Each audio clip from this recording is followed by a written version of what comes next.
Semuanya bermula di sini. Sekarang saya di sini. 2017 sebenarnya kita sewa kandang orang.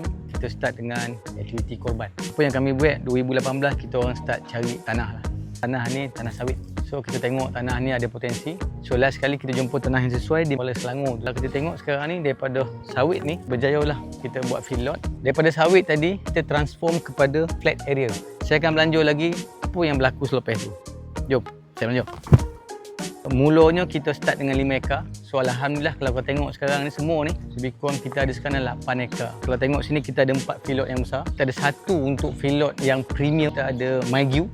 Impian di sawit pada tahun 2018. So kalau tengok inilah impian kita dulu yang kita nak ternak lembu. Ini adalah tempat proses untuk fattening. Special dekat Kola Cattle Farm ni kita ada kita punya Wagyu ataupun kita dah trademark sebagai Wagyu lah. Pada yang paling penting apa? Customer-customer yang loyal kepada Kola yang membantu daripada kita start sampailah ke sekarang. Kalau tadi kita ada field lot, ini juga salah satu kita punya cabang, kita punya nego adalah kita punya kambing feed lot kita sendiri lah. Kalau tengok sini kita ada biri-biri, kita ada kambing, kita ada juga kambing pygmy. So kita ada 3 segmen dekat sini lah. Yang paling penting sekali apa yang kita tawar kat sini kita buat untuk korban, kita buat juga untuk akikah.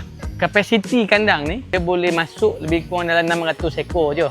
Di ujung tu tengah pecahkan kandang lama, kita tengah buat banglo untuk dia. So kita target dengan space setengah ekar ni kita boleh masuk kambing dan biri-biri sebanyak 1,400 ekor. Apa cabaran kalau nak jadi peternak ni kan? Ini cabaran yang paling besar yang Kola hadapi. Yang pertama, kedudukan industri ni. Industri peternakan ataupun industri agriculture dekat Malaysia ni, industri kita ni adalah antara industri yang paling lemah dalam Malaysia. Industri ni terlalu goyang. Cabaran kedua ni, perception orang dekat luar tu, dia nampak siapa yang cuba dalam bidang ni dia akan gagal. Kita nak besarkan empire industri kita ni dia perlukan initial investment yang sangat tinggi. Cabaran nombor 3, kita nak dapat tim yang bagus. Kau tak ada staff kerja yang sanggup terjun dalam bidang ni, nak dapatkan seorang pegawai veterina akan mudah. Last kali, industri ni yang Kola pilih ni adalah industri yang berkenaan dengan benda hidup. Hidup ni, kalau kau tak jaga dengan baik, kau akan terima berita kematian lembu, kambing, bibiri, kebau ni kau boleh dengar setiap hari. Quarters kita yang kita buat dengan hasil, dengan penuh kasih sayang untuk kita punya pekerja lah. Kita ada 9 bilik, boleh masuk 36 orang. Setiap bilik tu kita ada bilik air dia, kita ada balkoni dia. Dia ada juga untuk laundry, dia ada juga kitchen dia yang diorang boleh masak together. So inilah baik untuk kita buat untuk pekerja gitu.